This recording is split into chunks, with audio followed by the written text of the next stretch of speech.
성부와 성자와 성령의 이름으로 말씀드립니다. 네, 저희 교회는 교회력이라고 하는 우리가 쓰는 일반 달력과는 조금 다른 달력을 사용하는데요. 오늘 보시면 연중 33주일입니다. 그래서 다음 주가 되면 이제 그리스도 왕 주일이라고 하는 주일인데요. 이날이 그러니까 한 해의 마지막 주일이에요. 그리고 그 다음 주 저희가 일반적으로 쓰는 달력에는 11월 27일인데요. 그때는 이제 대림주일이 시작되면서요. 새로운 한 해가 시작됩니다. 그래서 말씀을 보시면 알겠지만 저희가 읽는 성경 말씀은 제가 임의적으로 고르는 것이 아니고 이 교회 절기에 맞춰서 이렇게 다 구성이 되어 있거든요.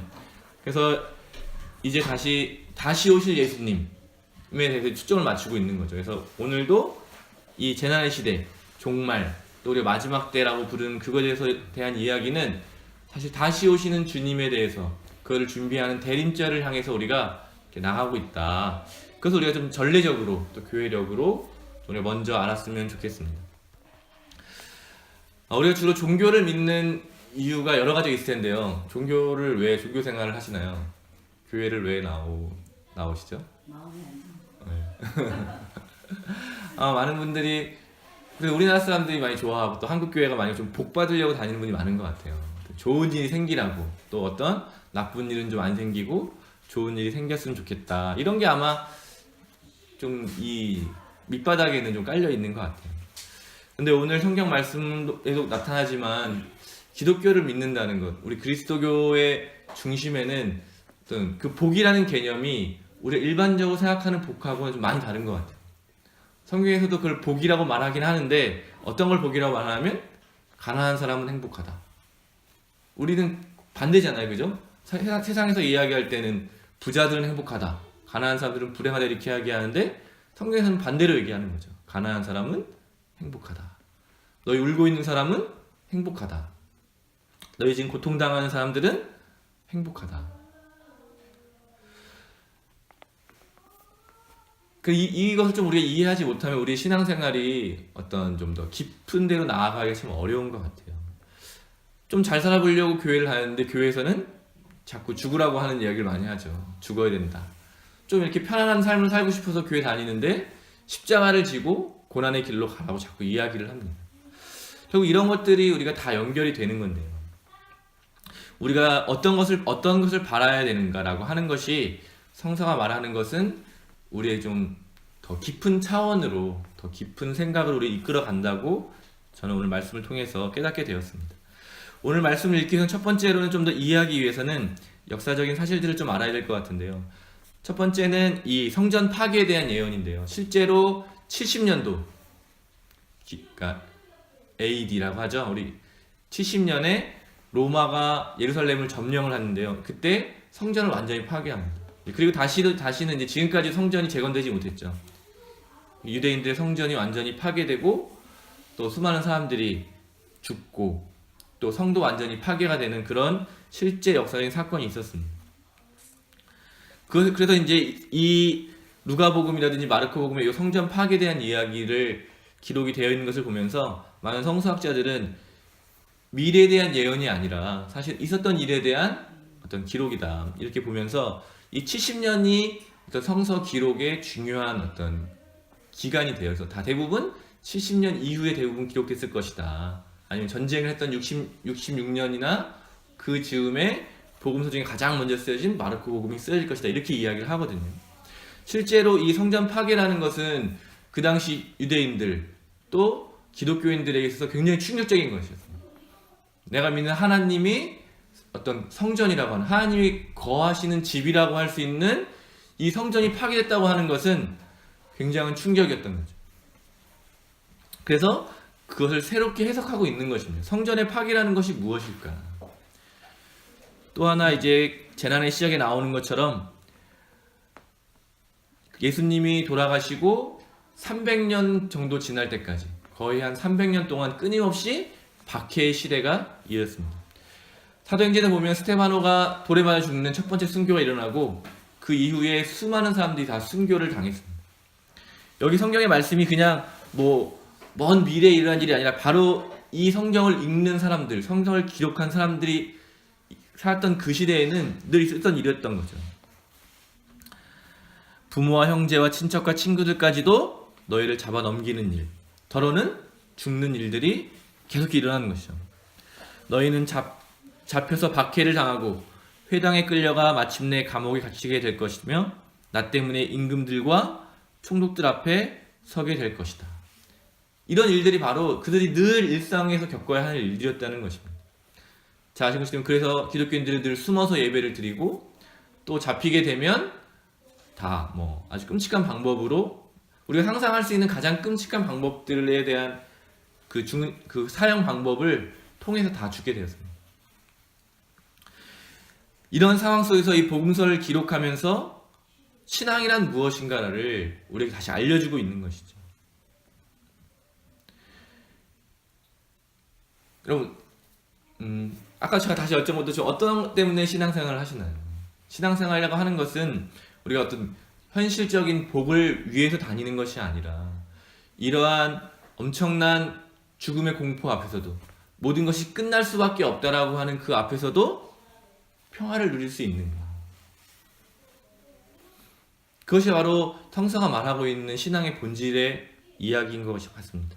어떤 더 많은 재물을 얻고 더 많은 건강을 누리고 더 많은 축복을 누리는데 신앙의 본질이 있는 것이 아니라 이처럼 재난이 시작되는 그때 세상이 어지러워지고 혼란스러워지고 또 내 앞에 정말 내가 감당할 수 없는 그런 고통과 절망이 찾아올 때에도 그것에 흔들리지 않고 평화를 누릴 수 있는 것.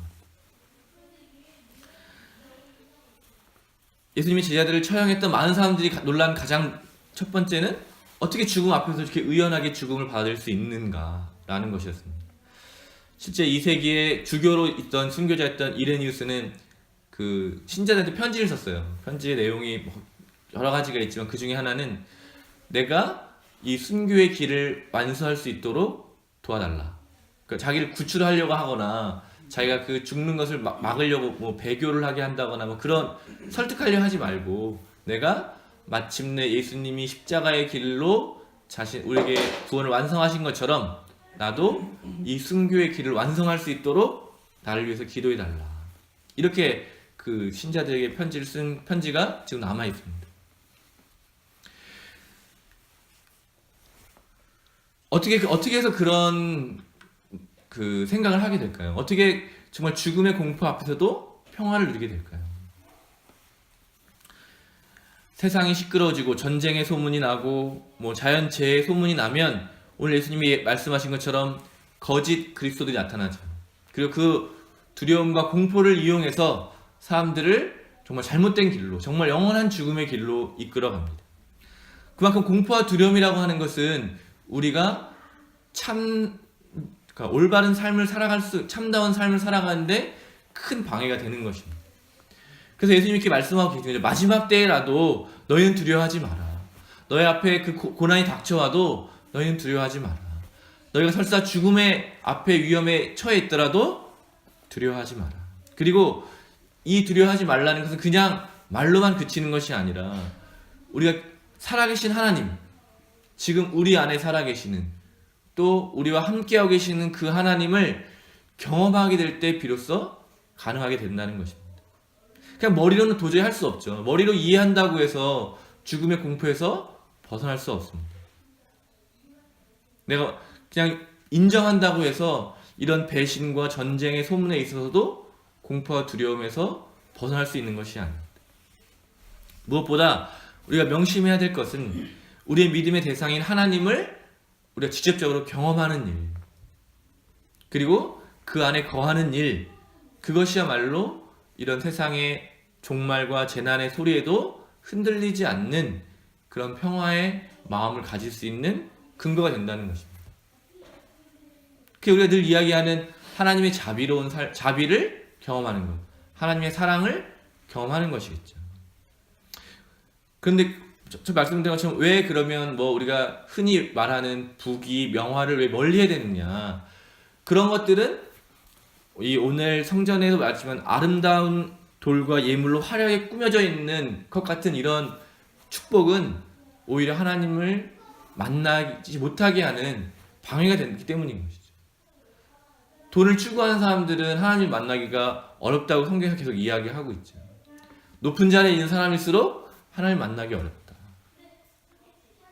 그래서 가장 중요한 것이 무엇이냐라고 했을 때 하나님을 만나는 것이 가장 중요한 것이다. 하나님을 경험하는 것이 가장 중요한 것이다. 그러면서 뭐 부귀와 영화를 누릴 수도 있죠. 그것이 뭐 완전히 떨어져 있는 것은 아니지만 우리가 가장 먼저 추구해야 될 것은 하나님이다. 그러나 우리가 반대로 돈을 추구하면서도 하나님을 만나고 싶다. 이 말은 결국엔 하나님보다는 돈이 우선이 되는 것이죠. 이렇게 될 때에는 우리가 정말 이런 재난의 시기, 정말 삶에 어떤 큰 혼란이 왔을 때는 돈이 의지되지 않는다는 걸 우리가 알게 되는 것이죠. 우리가 이제 곧 대림과 성탄을 준비하게 되는데요. 무엇보다 하나님을 깊이 경험하게 되시는 그런 축복이 있으시기를 바랍니다. 하나님의 자비와 사랑을 여러분 먼저 경험하게 되시기를 바랍니다. 사도 바울의 고백, 그 어떤 것도 예수 그리스도를 통해서 나타난 하나님의 사랑을 우리에게서 끊을 수 없다. 그 고백이 그냥 나온 것이 아니라 사도 바울이 살아계신 부활하신 예수님을 경험하고 또 하나님을 깊이 경험하게 됐을 때 마음속에서 기쁨에서 우러나오는 믿음의 고백이었다는 사실을 여러분 오늘 좀 다시 한번 떠올리시기 바랍니다. 우리가 신앙을 억지로 머리로 하는 것이 아니라 이런 하나님과의 깊은 교제 가운데에서 나오게 되는 것이다. 그렇기 때문에 우리에게 일어날 고통과 불행과 그런 것을 걱정하고 두려워하는 것이 신앙의 모습이 아니라 그런 것들을 두려워하지 않고 무엇보다 어떤 상황 속에서도 하나님을 갈망하는 삶, 하나님을 만나는 삶, 그리고 그것이 우리가 하나님을 깊이 만나게 될 때 우리의 삶에 찾아오는 어떤 풍파와 어려움도 넉넉히 이겨낼 수 있다. 이것이 성서가 우리에게 말하고 있는 신앙의 어떤 길이고요. 또 우리 교회의 역사 가운데 많은 성인들이 우리에게 보여준 그런 신앙의 역사인 것입니다. 사실 어렵게 말하면 어려운 거지만 아주 간단한 거죠. 무엇보다 어느 순간에도 하나님을 바라보라. 하나님을 의지하라. 또 하나님을 경험하라. 그렇게 됐을 때 우리가 상상하는 것보다 더 어려운 일이 찾아온다 할지라도 우리는 공포와 두려움에 빠지지 않고 그래서 다른 헛된 길로 나가지 않고 하나님께서 우리에게 허락하신 그 길을 묵묵히 걸어갈 수 있다. 그리고 마지막 절에 말씀하신 것처럼 그렇게 참고 견디어 나가게 될 때 우리는 하나님께 약속하신 생명을 얻게 될 것입니다. 성부와 성자와 성령의 이름으로 말씀드렸습니다.